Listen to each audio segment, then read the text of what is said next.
کر دیا گیا ہے۔ تو بیان کیجئے گا سب سے پہلے کہ صحابی عربی بھی جانتے ہیں، صحابی رسول اللہ کے قریب بھی ہیں، وہ تو اہل بیت کی تعریف میں علی، عباس، عقیل کی اولادوں کو شامل کر رہے ہیں، آپ نہیں کر رہے۔ اس روایت کو قرآن کی روشنی میں جیسے میں نے سمجھا ہے میں نے اس کو واضح کر دیا، اور روایتوں کو ہمیشہ اللہ کی کتاب کی روشنی میں سمجھنی چاہیے، نہ کہ اللہ کی کتاب کو روایتوں کے تابع کرنا چاہیے۔ یہ ترتیب مسلمانوں کو اب الٹنی چاہیے، وہ نہیں الٹیں گے تو اسی طرح کی احمقانہ چیزوں میں الجھے رہیں گے۔ سلامتی ہے ان آنکھوں پہ جو ہدایت پہ نظریں جمائے بیٹھی ہیں، ان کانوں پہ جو ذکر خیر کے منتظر رہتے ہیں، اور ان قدموں پہ جو ہدایت کی راہ پہ گامزن ہیں۔ ایک بہت ہی نازک اور مارکت الآرا موضوع حدیث ثقلین ہمارے یہاں شیعہ سنی روایت تاریخ کے جھروکوں میں ایک بہت ہی قدیم اختلاف ہے، ہزاروں سال اس پر بیت چکے ہیں اور امت دو دھاروں میں کھڑی ہوئی۔ ہماری کوشش ہے کہ غامدی صاحب سے علمی فکری استدلالی انداز میں ان چیزوں کو زیر بحث لائیں جن کی بنیاد پر نقطہ نظر قائم کیا جاتا ہے۔ اہل تشیع کیا جو چیزیں زیر بحث آتی ہیں ان میں ایک بنیادی حیثیت حدیث ثقلین کی تھی۔ غامدی صاحب سے ہم نے پوچھا تھا رسالت محمد صلی اللہ علیہ وسلم نے کہا میں دو چیزیں چھوڑے جا رہا ہوں،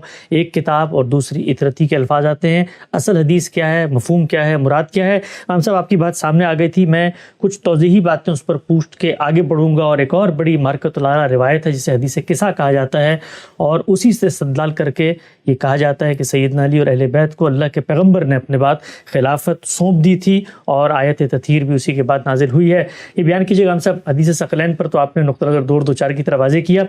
کہا یہ گیا ہے کہ زید بن ارقم ایک صحابی ہیں، ان کی بھی ایک روایت ہے، بڑی کتابوں میں آئی ہے، وہ بھی یہی روایت بیان کرتے ہیں پوری کی پوری جو ہم نے پڑھی تھی، ایک اضافے کے ساتھ کہ آخر میں ان سے پوچھا گیا کہ اہل بیت کون ہیں، تو ان کی جو اہل بیت کی تعریف تھی اور جو آپ بات بیان کرتے ہیں اس میں کافی فرق ہے۔ جب ان سے پوچھا گیا کہ اہل بیت کون ہے، کہ نبی صلی اللہ علیہ وسلم کی ازواج مطہرات اہل بیت ہیں، تو انہوں نے فرمایا کہ وہ بھی ہے، لیکن اہل بیت وہ ہیں جن پر زکوٰۃ حرام کی گئی ہے، اور اس کی پھر انہوں نے تعریف کی کہ عقیل کی، علی کی، جعفر کی اور عباس کی اولادیں، سب پر صدقہ بھی حرام ہے۔ اور ایک اور روایت بھی ملتی ہے، آپ نے بھی ایک دفعہ پڑھی تھی، سیدنا حسن نے گھر کے اندر کو کھجور کھا لی تو اللہ کے پیغمبر نے کہا کہ ہم پہ صدقہ حرام کر دیا گیا ہے۔ تو بیان کیجئے گا سب سے پہلے کہ صحابی عربی بھی جانتے ہیں، صحابی رسول اللہ کے قریب بھی ہیں، وہ تو اہل بیت کی تعریف میں علی، عباس، عقیل کی اولادوں کو شامل کر رہے ہیں، آپ نہیں کر رہے۔ مجھے کیا کرنا ہے اور کسی اور کو کیا کرنا ہے،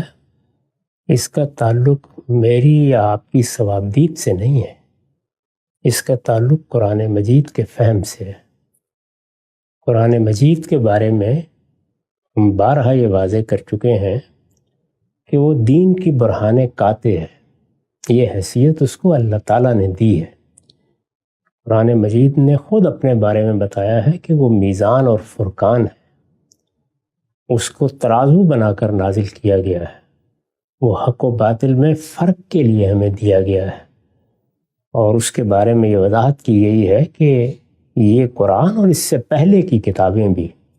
یہ نازل ہی اس لیے کی جاتی ہیں کہ لِیَحْکُمَ بَيْنَ النَّاسِ فِي مَا اخْتَلَفُوا فِيهِ،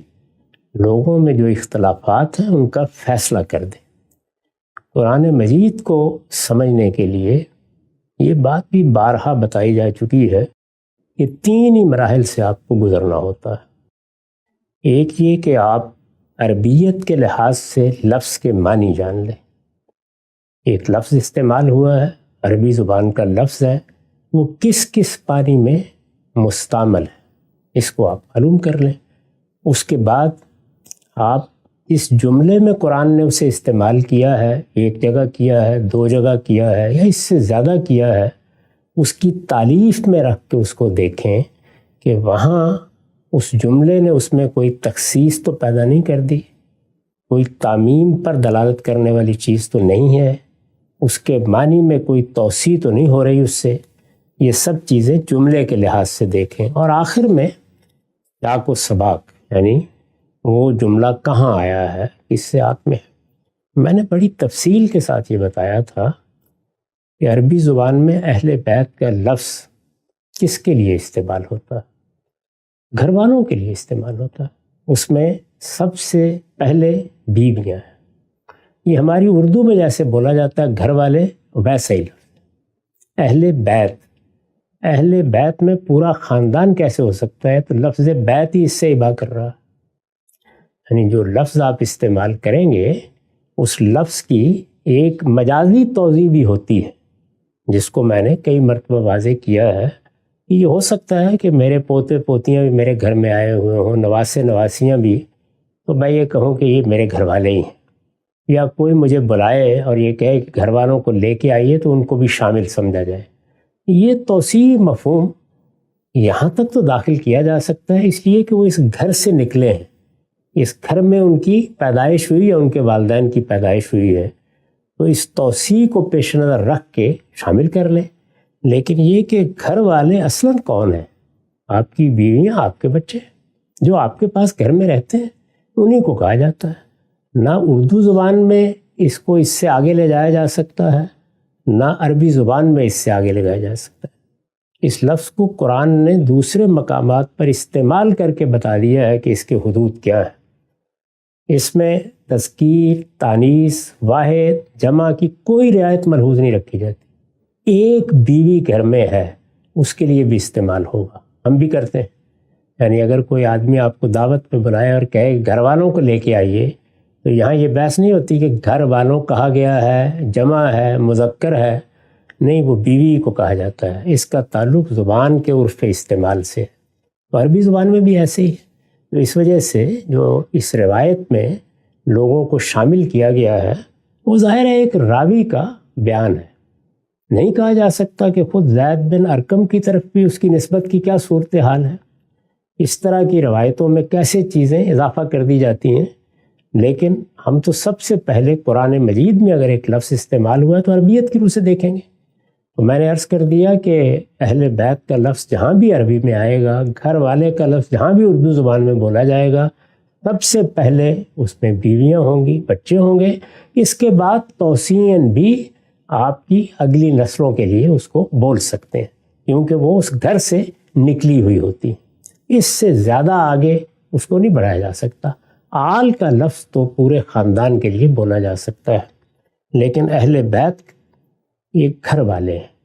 جیسے اردو میں ہے ویسے ہی عربی زبان میں ہے۔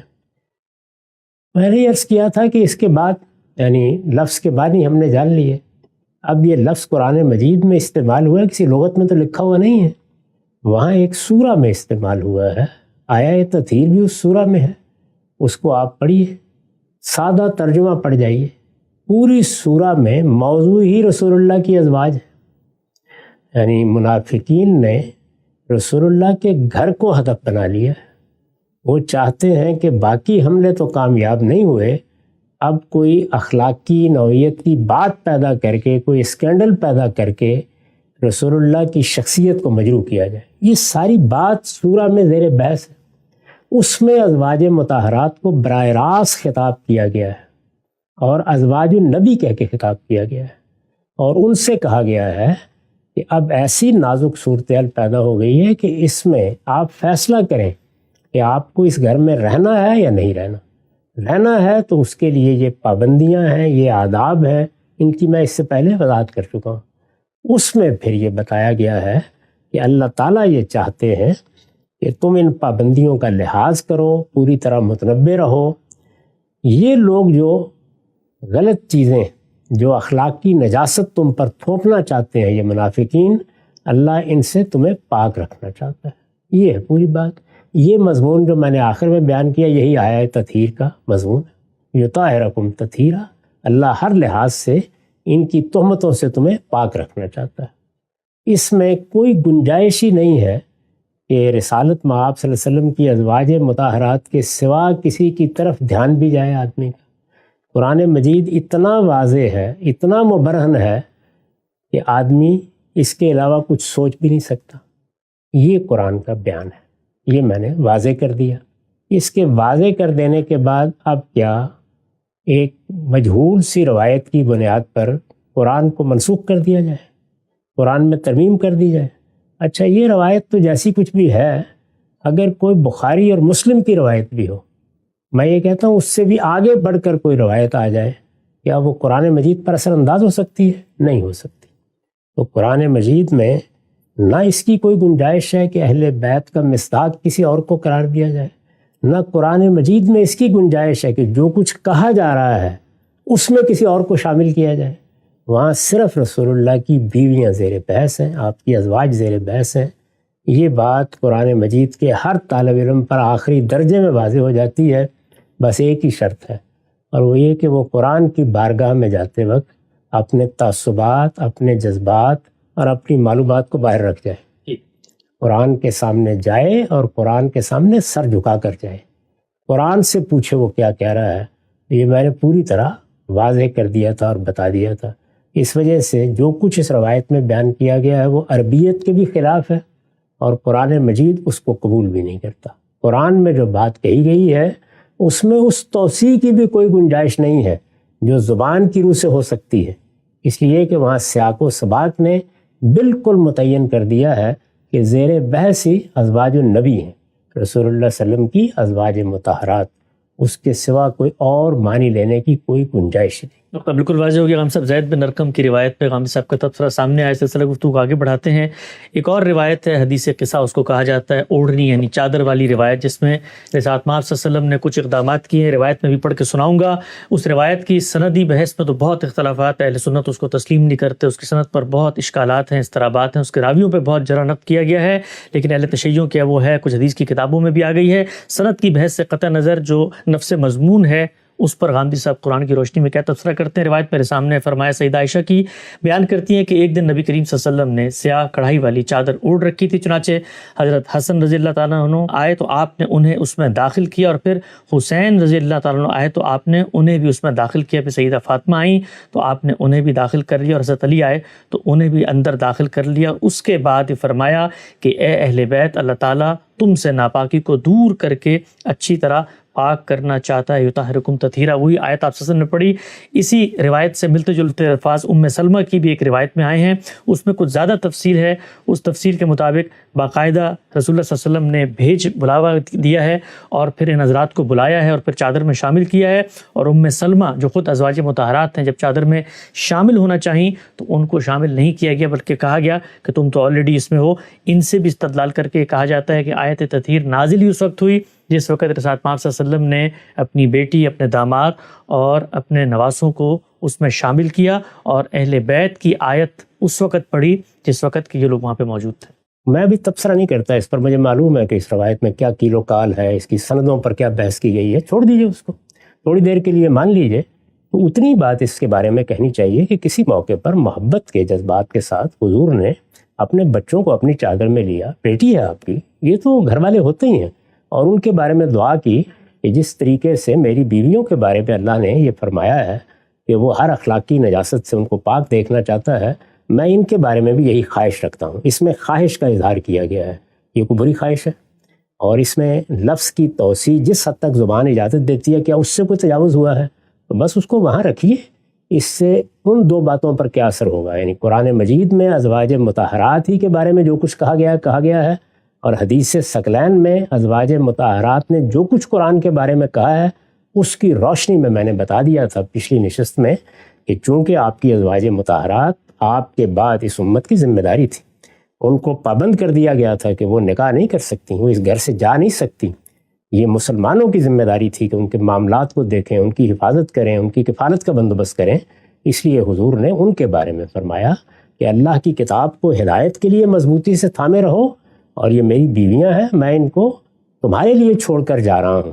ان کے اوپر کچھ زائد پابندیاں لگی ہوئی ہیں، یہ اپنا کوئی نیا گھر نہیں بسائیں گی، تو ذکرکم اللہ فی اہل بیتی، میں اپنی ان ازواج کے بارے میں تمہیں اللہ کو یاد دلاتا ہوں۔ ایسا نہ کرنا کہ ان کی کوئی اہانت ہو یا ان کی ذمہ داریوں کو ٹھیک طرح سے ادا نہ کرو۔ یہ بچوں کو ان کی ماؤں کے بارے میں نصیحت کی گئی ہے، اس کو میں نے واضح کر دی۔ اچھا غم صاحب، اس میں روایت میں یہ بھی آتا ہے کہ اس موقع پر بہت سارے مفسرین لکھتے ہیں کہ آیت تطہیر کے شان نزول ہی اصل میں یہ واقعہ جب بھی ہوا، اس کے بعد یہ آیت نازل ہوئی اور رسالت مآب صلی اللہ علیہ وسلم نے بھی اس موقع پہ پڑھ دی۔ جو آیت ہے جس کا آپ نے ذکر بھی کیا، کئی دفعہ زیر بحث بھی آئی، اس کا اور چادر میں اپنے بچوں کو لے کر، اپنے پوتوں کو نواسوں کو لے کر، اپنی اولاد اور داماد کو لے کر جو بات کہی جا رہی ہے، اس کا تو قرآن صریحتاً انکار کرتا ہے، چونکہ آیت تطہیر کے اندر جو نفس مضمون زیر بحث ہے اس کا اس واقعے سے تو کوئی تعلق ہی نہیں ہے۔ یہ بالکل میں نے واضح کر دیا کہ آیت تطہیر ازواج مطہرات کے بارے میں اسی سیاق میں آئی ہے۔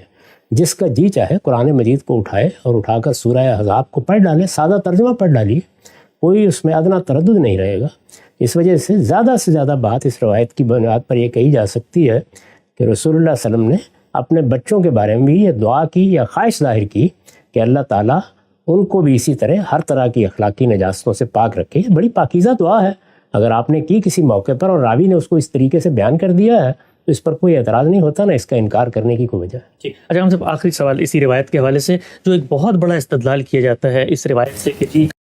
باقاعدہ طور پر رسالت پاک صلی اللہ علیہ وسلم نے اپنے بات کے فیصلوں کو کر دیا، تو اگر کوئی پیغمبر دنیا سے رخصت ہو رہا ہے اور اس نے دین کے باب میں اتنا بڑا فیصلہ کرنا ہے کہ آپ کے بعد اگر کوئی نظم اجتماعی بنے گا، کسی خلافت کے اندر نزاع پیدا ہوگا، تو لوگ فیصلہ کرتے ہوئے میرے اہل بیت کو ترجیح دیں، میں نے ان کی کچھ سپر ذمہ داریاں کر دی ہیں، ان کی فضیلت، ان کا مرتبہ، ان کا مقام تقدس سب سے آگے ہے، تو اس کے لیے یہ صرف ایک ایکٹ کرنا کہ چادر کے اندر آپ نے لے لیا اور وہ ظاہری بات ہے گھر کے اندر معاملہ ہوا، اگر ام سلمہ اس کو نقل ہی نہ کرتی، لوگوں کو پتہ ہی نہ ہوتا، تو جو استدلال اس سب سے کیا جا رہا ہے، اس کی جو بھی حیثیت ہے سند کی مان بھی لیا جائے، تو وہ استدلال تو ہوتا نہیں، بنا تو رسول اللہ کو باہر نکلنا چاہیے تھا، خطبہ دینا چاہیے تھا اور پھر فیصلہ کرنا چاہیے تھا ان کے بارے میں۔ سارے عقلی سوالات ہیں، بے معنی باتیں ہیں۔ لوگ اصل میں جب کچھ تعصبات قائم کر لیتے ہیں تو پھر اسی طریقے سے جہاں سے تنکا مل گیا اس کو بھی شتیر بنا کے پیش کر دیتے ہیں۔ قرآن مجید بالکل واضح ہے، اس میں کوئی ادنا تردد نہیں ہے، وہ خدا کی برہان ہے، کوئی باہر کی چیز اس پر اثر انداز نہیں ہو سکتی، نہ کوئی شان نزول اس کی بارگاہ میں پیش کی جا سکتی ہے۔ سورہ احزاب ہر لحاظ سے واضح طور پر بتا رہی ہے کہ کن کا مسئلہ زیر بحث ہے، کن کے بارے میں ہدایات دی گئی ہیں، کن کے بارے میں یہ آیت تطہیر ہے۔ اور جو حدیث ثقلین ہے اس پر میں تبصرہ کر کے بتا چکا کہ اس میں جو بات کہی گئی ہے وہ کیا ہے۔ میں تمہیں اللہ یاد دلاتا ہوں ان کے معاملے میں، تو ظاہر ہے کہ اللہ یاد دلانے کا کوئی محل ہونا چاہیے نا۔ اس روایت کو قرآن کی روشنی میں جیسے میں نے سمجھا ہے میں نے اس کو واضح کر دیا، اور روایتوں کو ہمیشہ اللہ کی کتاب کی روشنی میں سمجھنی چاہیے، نہ کہ اللہ کی کتاب کو روایتوں کے تابع کرنا چاہیے۔ یہ ترتیب مسلمانوں کو اب الٹنی چاہیے، وہ نہیں الٹیں گے تو اسی طرح کی احمقانہ چیزوں میں الجھے رہیں۔ قرآن مجید میں اہل بیت کی تعبیر رسالت مآب صلی اللہ علیہ وسلم کی ازواج مطہرات کے لیے استعمال ہوئی ہے۔ اچھا، یہ ایسا ہی لفظ ہے جیسے آپ اپنی زبان میں گھر والے بولتے ہیں، یعنی اگر آپ نے کسی اپنے عزیز کو اپنے ہاں مدعو کیا ہے اور آپ تنہا آئے ہیں اور وہ آپ سے پوچھتے ہیں کہ گھر والے نہیں آئے، تو گھر والے دیکھیے یہ لفظ ہماری زبان میں جمع بولا جاتا ہے ایک بات، مذکر بولا جاتا ہے، عربی زبان میں بھی بالکل ایسے ہی ہے، یعنی اہل البیت یا اہل بیت یہ تعبیر ایسے ہی استعمال ہوگی، اگر گھر میں ایک ہی بیوی ہے تب بھی ایسے استعمال ہوگی۔ چنانچہ اس کی خود قرآن مجید میں واضح نظیر موجود ہے کہ جب فرشتے سیدنا ابراہیم کے پاس آئے ہیں تو انہوں نے آ کے، ان کی بیوی تھی پاس، بالکل انہی الفاظ میں ان کو سلام عرض کیا ہے، اور وہاں پر بھی اہل بیت ہی کے الفاظ استعمال کیے ہیں۔ تو عربی زبان کے اسلوب میں یہ بات طے ہے۔ رسالت مآب صلی اللہ علیہ وسلم نے جو روایتیں آپ نے بیان کی ان پر میں اس وقت کوئی تبصرہ نہیں کروں گا، اس لیے کہ وہ بحث پھر کسی دوسرے گوشے میں چلی جائے گی، لیکن اتنی بات ضرور عرض کر دوں گا کہ رسالت مآب صلی اللہ علیہ وسلم نے اگر کسی موقع پر اہل بیت کے بارے میں تنبیہ کی ہے یا کہا ہے کہ میں ان کو چھوڑے جا رہا ہوں، ان کے بارے میں متنبہ رہنا، تو اپنی ازواج کے بارے میں کہا ہے۔ اس لیے اپنی ازواج کے بارے میں کہا ہے کہ ازواج مطہرات کے بارے میں قرآن یہ بتاتا ہے کہ ان کی تمام ذمہ داری رسول اللہ کے بعد اس امت پر ڈالی گئی تھی، ان کے لیے شادی کرنا، نکاح کرنا ممنوع قرار دے دیا گیا تھا۔ رسول اللہ صلی اللہ علیہ وسلم نے ایک خاص موقع پر ان کو تخییر کا حق دیا، وہ قرآن میں بیان ہوا ہے۔ سورہ احزاب کا موضوع یہی ہے کہ ایک موقع کے اوپر جب پورے خاندان کو، رسالت مآب صلی اللہ علیہ وسلم کے گھر والوں کو، آپ کی ازواج کو اسکینڈلائز کرنے کی اسکیمیں بنی، تو اللہ تعالیٰ نے ان پر کچھ خصوصی پابندیاں عائد کی، اور ان پابندیوں کو عائد کرنے سے پہلے ان سے پوچھا کہ عام لوگوں کی زندگی بسر کرنا چاہتی ہو تو پیغمبر کو چھوڑ دو، یعنی اس سے تمہارے ایمان پر، تمہاری جنت دوزخ پر کوئی فرق نہیں پڑے گا، لیکن اگر پیغمبر کے ساتھ رہنے کی عزت کو قائم رکھنا چاہتی ہو تو پھر یہ زائد پابندیاں لینی پڑیں گی۔ تو انہوں نے خوش دلی کے ساتھ ان کو قبول کیا، اور اس کے بعد ان کے بارے میں یہ ہدایت کر دی گئی کہ اب رسول اللہ صلی اللہ علیہ وسلم یعنی اس کے بعد ان میں سے کسی کو طلاق نہیں دے سکتے، ان میں سے کسی کو تبدیل کر کے دوسری بیوی نہیں لا سکتے، اور وہ اس امت کی مائیں قرار پا گئی ہیں، اب ان کے ساتھ رسول اللہ کے بعد بھی کوئی نکاح نہیں کرے گا۔ تو ظاہر ہے کہ جب یہ ساری بات آپ نے کہہ دی تو وہ اب حضور کے دنیا سے رخصت ہو جانے کے بعد کس کی ذمہ داری ہے؟ امت کی ذمہ داری ہے۔ تو اس لیے بعض جگہوں کے اوپر حضور نے توجہ دلائی ہے اس معاملے میں کہ میں یہ امانت تمہارے پاس چھوڑ کے جا رہا ہوں، میری ازواج، میری بیویاں، یہ در حقیقت ایک بڑی قربانی دے چکی ہیں، اور ان کو اب ایسے ہی زندگی بسر کرنی ہے، یہ اپنا گھر نہیں نیا بسائیں گی۔ عرب میں تو آپ جانتے ہیں کہ سیدنا صدیق کی وفات ہوئی اور عدت پوری ہوئی تو ان کی اہلیہ نے حضرت علی سے شادی کر لی، وہاں تو یہ کوئی تصور ہی نہیں تھا۔ لیکن ازواج مطہرات کو رسول اللہ کے گھر میں زندگی بسر کرنی تھی، ان کے لیے ہدایت تھی کہ وہ کوئی معاشی جدوجہد بھی نہیں کر سکتی، ان کو گھروں کے اندر ہی رہنا ہے اور ان کو ان آداب کی پیروی کرنی ہے آخر دم تک جو ان کے لیے سورہ احزاب میں بیان کیے گئے ہیں۔ تو اس لیے یہ پوری مسلمان امت کی ذمہ داری تھی کہ جب تک وہ باقاعدہ حیات ہیں ان کے لیے عزت کے جذبات ہوں، ان کو ماؤں کی حیثیت سے رکھا جائے، ان کی ضروریات کو پورا کیا جائے، ان کے بارے میں وہ تمام ذمہ داریاں ادا کی جائیں جو ماؤں کے بارے میں بیٹوں پر عائد ہوتی ہیں۔ تو یہ وجہ ہے اہل بیت کے زیر بحث آنے کی۔ اس معاملے میں جو تصورات ہمارے ہاں رائج ہیں بالکل بے بنیاد ہیں، کوئی حیثیت نہیں۔ باقی رہ گئی یہ بات کہ کسی وقت جب محبت کے اسلوب میں آدمی اپنے بچوں یا اپنے نواسوں یا اپنی نواسیوں یا اپنے پوتوں کے بارے میں بھی یہ بات کرتا ہے کہ یہ تو میرے گھر والے ہیں، تو یہ اصل میں توسیع کا اسلوب ہوتا ہے۔ اصل میں اہل بیت کون ہیں؟ ازواج مطہرات، یعنی رسول اللہ صلی اللہ علیہ وسلم کی بیویاں۔